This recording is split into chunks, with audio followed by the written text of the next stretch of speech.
Hi, I'm Scott, and this is Scott Rod's Wicked Rides.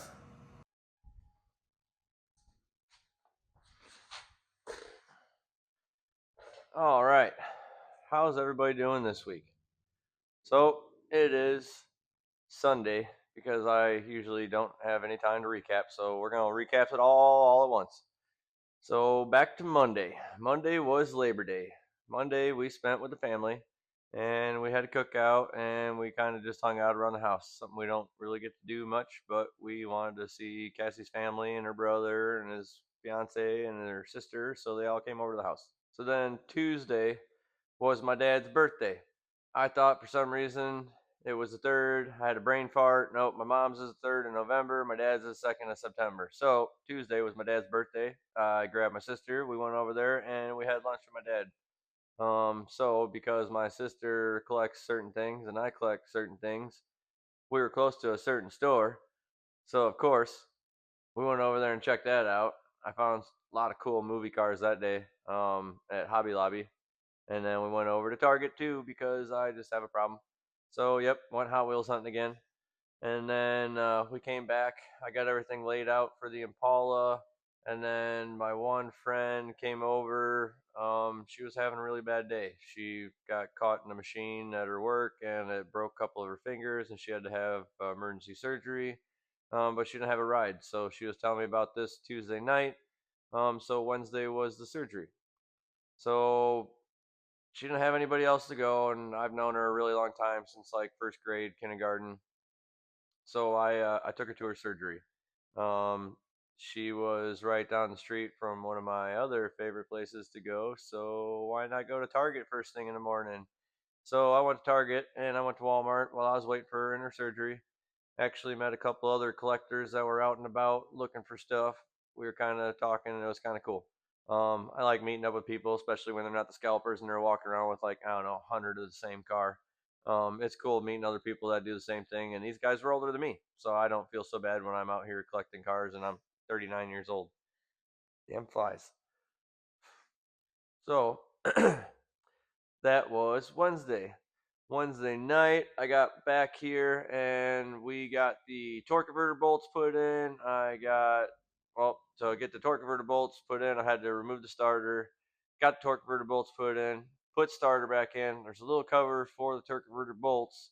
I got that cover put in, and then it was dinner time.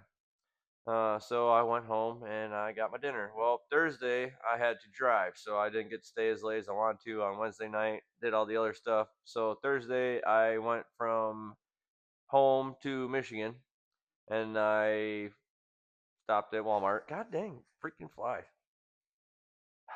Time out. I'm gonna kill this fly.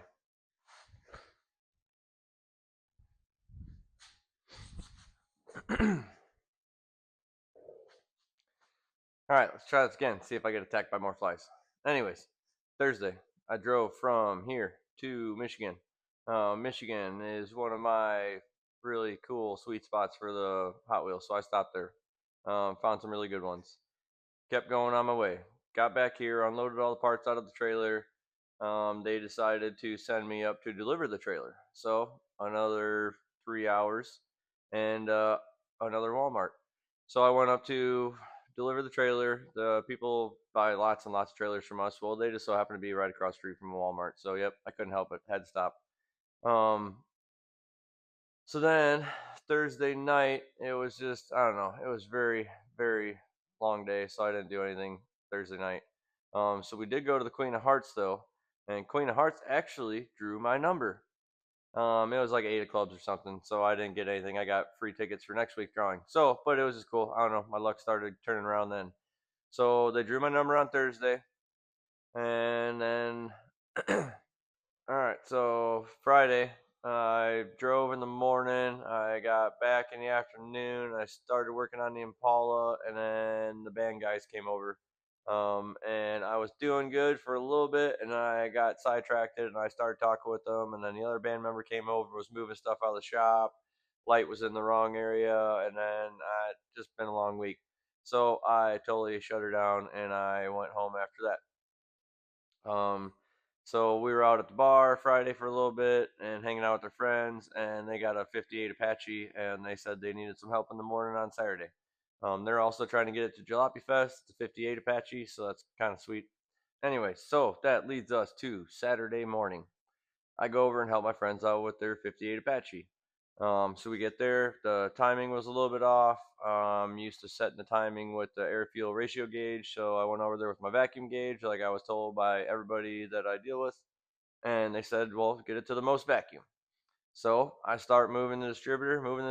Man, it just hit the sweet spot and it just sounded really good, but it was still doing more vacuum when I was turning it. I kept turning and kept turning it, man. It just started shaking all crazy. So I turned it back to where it sounded good, which is right at about 12 to 13 inches of vacuum, which is pretty damn decent because it was only at 4. And it's got a cam in it. I know it's not going to be a lot of vacuum, but it was better. So we locked it down. We shut it off, connected all the vacuum lines again, fired it back up, fired right back up. And well, now it's idling all crazy. So we adjusted the idle on it. We adjusted a couple more adjustments on it and locked it in, set it down, good to go. Well, when we revved it up, we heard a clankety clank. Um, yeah, well, long story short, their fan clutch was really loose, making some noise. And well, when I tore the Impala apart, it had one on there, and I'm getting a new one. So I tore the old one apart and I gave it to him.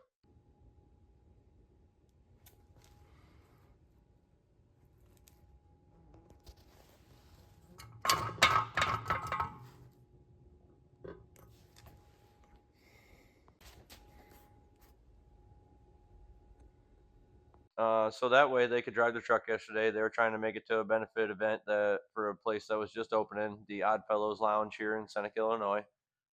They did a ribbon cutting thing, I guess, yesterday. I was busy trying to work on this, trying to help them get the truck going. So Saturday morning did that and turned into a little bit into the afternoon. Um, so I did finally get back here a little bit afternoon. And so first thing I do when I try to work on something I'm working on, I try to either have music playing that was from the era when they were building these cars, working on these cars. So I do 60s, 70s, and 80s on the Impala, or I'll turn on some Days of Thunder, which I did yesterday.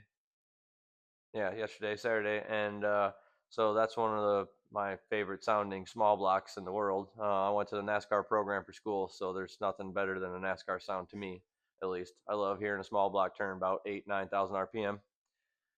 So I get back to the Impala, and let's see, what was I at? So I got all the exhaust manifold bolts put in it. I got all that stuff tightened down for the exhaust manifolds. I was trying to get my shocks finished bolting down. I couldn't get the washer to fit in between the control arms, so I found a special washer to bolt down, so that way the shocks are all 100% tightened down in there. Headers are all tightened down, shocks are all tightened down. Sway bar links, that fought me also. Didn't mention that, but I had polyurethane bushings for the sway bar links. I don't know if there's a trick that I just don't know or what, but the polyurethane bushings are not flexing enough for me to get the bolt all the way through the sway bar and the control arms and being able to even start on one thread. So I think I'm going to go to AutoZone on Monday and I'm going to try and get just a regular standard rubber bushing sway bar link for an S10. Should be the same ones. I'm going to take mine in there, make sure it's close to the right length, and go from there. If not, I'll be back at Winter Circle and I'll get with some rubber bushings. They should have it in stock. So I got that going. Then also, what I wanted to do last Wednesday, when I had first gotten down here, was adjust the valves after the bottom end stuff was done. So Saturday it took all the way till then to get back to the valves, but I started by adjusting valve number 1, and then I turned it over. Well, I got compression on it coming up, so I stop right there. That's going to be the top dead center for number 1. So I start right there. So I go and I've got a list that I found after digging through all my books and remembered, oh yeah, I wrote it down in my notes, which ones I could do, which ones I can't do, this, and then do it 180, and you can do all the rest of them. So here's a little peek at that. I did my little list, set it out there on the front, and you can adjust one on the exhaust and the intake. Some of them you can only do the intake, some of them you can only do the exhaust, rotate 180. You can do the other ones. Small block Chevy, pretty sure it's all small block Chevys. You start off with number 1 on top dead center, get compression on it, and then adjust all the rest of your valves that way. once you get all that stuff set up and I get all the rocker lockers all locked in, I put the valve covers on because I was worried they were maybe going to touch the rocker arms. Spinning it, I got nothing touching, nothing restricting. It doesn't look like the valve covers move at all. So my next step is going to be probably put my oil bit in the drill, shove it down the distributor hole, try and get some oil going through everything, and then I will set it up to where I can lock the distributor in, put that pointing towards number one, get the distributor locked in there, get that thing really close so when we fired it, shouldn't be much adjustment. And then once all that is said and done, I will probably go ahead and lock the valve covers down, and I should be putting new iron harnesses in here real soon. So once the valve covers are on, the distributor's in there, I can throw the alternator back in, which is like 3 bolts. I've had that in several times. Heater core I still got to get tested, so that's not going in yet. And then spark plugs. Once I get everything all buttoned up on that and I'm done messing with the valves and done rotating it a bunch, then I'm gonna put the spark plugs back in it. I can hook the spark plug wires up because the distributor will be in. And then, like I said, we should be, hopefully my goal was my cousin's going to maybe come over on Monday, tomorrow, and we're going to start throwing the wiring harnesses in the Impala. And I'm going to try, fingers crossed, to get this sucker fired up tomorrow.